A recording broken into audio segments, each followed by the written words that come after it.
નમસ્કાર દર્શક મિત્રો, ફાસ્ટ ન્યૂઝ ઇવનિંગ બુલેટિનમાં હું ઉદય રાવલ આપનું સ્વાગત કરું છું। નારગોલ ભંડારી સમાજ સાંસ્કૃતિક હોલ જગદંબાધામ ખાતે શ્રી અંબે માતાજીની મૂર્તિ સ્થાપના કાર્યક્રમ ભવ્યતાથી યોજાયો હતો। ઉમરગામ તાલુકાના નારગોલ ગામના જગદંબાધામ ખાતે વર્ષ 2009માં કથાકાર ભાગવતાચાર્ય પ્રફુલભાઈ શુક્લના શ્રી મુખેથી ભંડારી સમાજ નારગોલ દ્વારા દેવી ભાગવત કથાનું ભવ્ય આયોજન કરાયું હતું। જે તે સમયે ભંડારી સમાજના સંકલ્પથી એ સ્થળે ભવ્ય સાંસ્કૃતિક ભવનનું નિર્માણ થવા પામ્યું છે, જ્યાં દર વર્ષે માતાજીની મૂર્તિ સ્થાપિત કરી પૂજા આરતી કરવામાં આવે છે। જે સ્થળે કાયમી આરસની અંબે માતાજીની મૂર્તિ સ્થાપિત કરવાના સંકલ્પ સાથે ભંડારી સમાજ નારગોલના પ્રમુખ યતીનભાઈ ભંડારીના પ્રમુખપણા હેઠળ શ્રી ઉમિયાબેન ગજાનંદ પટેલ સાંસ્કૃતિક ભવન ભંડારી સમાજ નારગોલ જગદંબાધામ ખાતે માર્બલની અંબે માતાજીની મૂર્તિની ભાવ પ્રતિષ્ઠા પ્રથમ નવરાત્રિના દિને રંગેચંગે કરવામાં આવી હતી। ભાવ પ્રતિષ્ઠા જગદંબાધામ ખાતે કરવામાં આવી। સેંકડો લોકોએ આ કાર્યક્રમમાં ભાગ લીધો અને અંતે મહાપ્રસાદનું પણ આયોજન કર્યું અને સૌ ભાવિક ભક્તોએ મહાપ્રસાદનો પણ ભાગ લીધો। નારગોલના જગદંબાધામ ખાતે અંબા માતાજીની મૂર્તિની ભાવ પ્રતિષ્ઠા કાર્યક્રમનું ભવ્ય આયોજન કરવામાં આવ્યું હતું। ખૂબ મોટી સંખ્યામાં ભક્તોએ આ કાર્યક્રમમાં ભાગ લીધો। ખૂબ ઉત્સાહભેર આ કાર્યક્રમને સંપન્ન કરવામાં આવ્યો છે।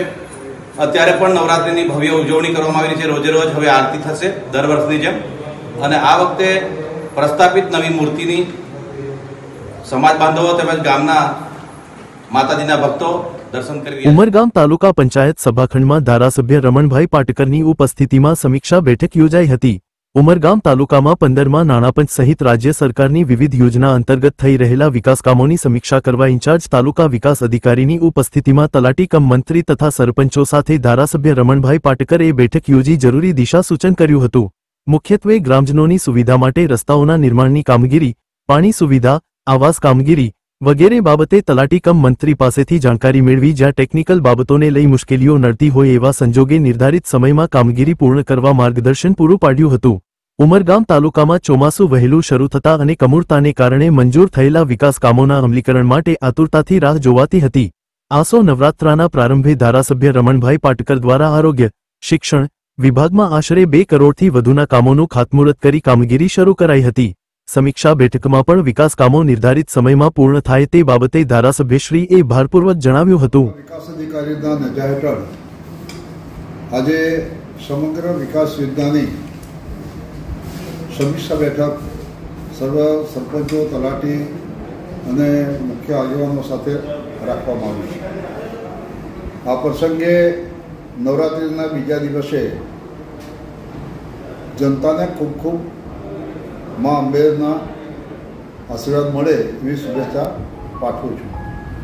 સમીક્ષા એટલા માટે રાખી છે કે ઝડપની અંદર કામો થાય, સરકારની ગાઈડલાઇનનો અમે ફોલો કરીએ અને સારા અને ગુણવત્તાવાળા કામો કરવા માટે વહીવટતંત્રને, સરપંચોને વ્યવસ્થિત રીતે માર્ગદર્શન મળે અને એટલા માટે આ કાર્યક્રમો કરી છે।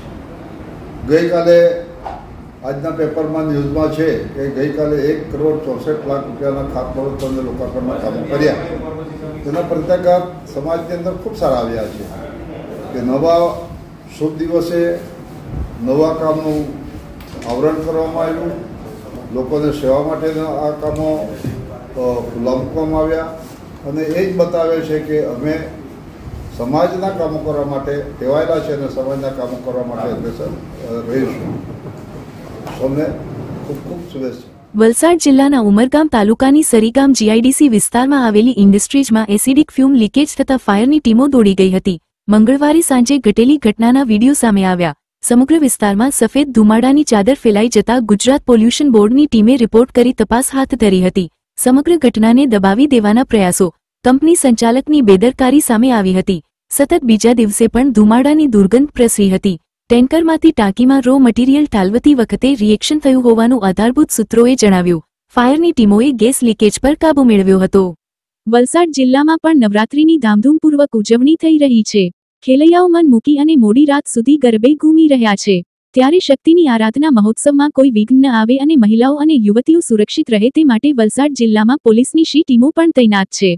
વલસાડ જિલ્લાના ઉમરગામ સહિત જિલ્લાના તમામ પોલીસ સ્ટેશનમાં પોલીસની સી ટીમની મહિલા પોલીસકર્મીઓ ગરબા આયોજનમાં સાદા ડ્રેસમાં તૈનાત કરવામાં આવી છે, જ્યાં ગરબા સ્થળો કે આસપાસના વિચારોમાં સઘન પેટ્રોલિંગ કરવામાં આવી રહ્યું છે।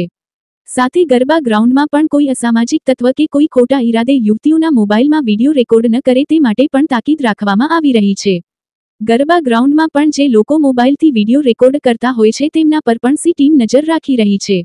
મોબાઈલમાં રેકોર્ડ થયેલા વિડીયોની પણ તપાસ કરવામાં આવી રહી છે અને વાંધાજનક વિડીયો રેકોર્ડ કરતા લોકો પર કાયદેસરની કાર્યવાહી પણ કરવામાં આવી રહી છે। જિલ્લાના તમામ પોલીસ મથક વિસ્તારોમાં પોલીસ દ્વારા આ રીતનું સઘન ચેકિંગ કરવામાં આવી રહ્યું છે। મોડી રાત સુધી મહિલાઓને યુવતીઓ ગરબે ઘૂમી શકે અને તેમને સુરક્ષાનો અહેસાસ થાય તે માટે મહિલા પોલીસકર્મીઓ રાતભર તૈનાત રહે છે।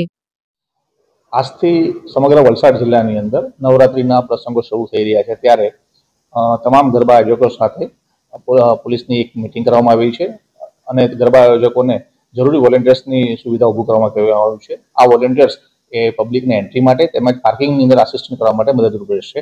આ ઉપરાંત દરેક ગરબા સ્થળ પર પોલીસનું સતત પેટ્રોલિંગ રહેશે અને પોલીસના જવાનો ટીઆરબી અને જીઆઈડીના જવાનો હોમગાર્ડના જવાનોને તૈનાત કરવામાં આવે છે।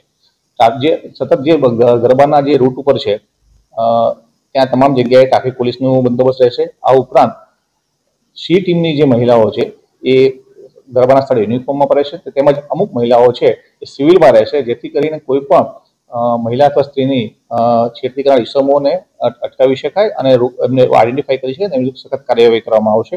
આ ઉપરાંત ગરબા પૂર્ણ થયા બાદ મોડી રાત સુધી લોકો ખાણીપીણી બજારમાં હોય છે, તો તે દરમિયાન પણ મોડી રાત સુધી પેટ્રોલિંગ રાખવામાં આવશે અને ખાસ કરીને અવાવરું નિર્જન જગ્યાઓ છે ત્યાં કોઈ પણ અનિચ્છનીય બનાવ ન બને ત્યાં માટે પોલીસનું પૂરતું પેટ્રોલિંગ રાખવામાં આવશે। ફાસ્ટ ન્યૂઝ ઇવનિંગ બુલેટિનમાં આજે બસ આટલું જ। આવતીકાલે ફરી મળીશું। નમસ્કાર।